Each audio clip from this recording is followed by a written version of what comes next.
depending upon how well you want to do, and particularly if you're starting a company, you need to work super hard.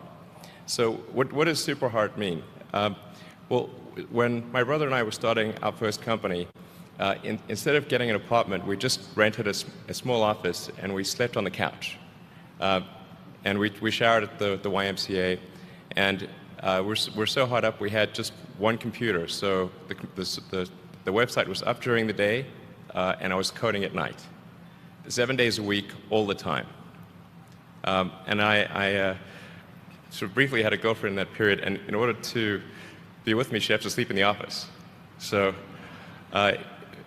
work hard, like I mean, every waking hour. That's the thing I would say, particularly if you're starting a company.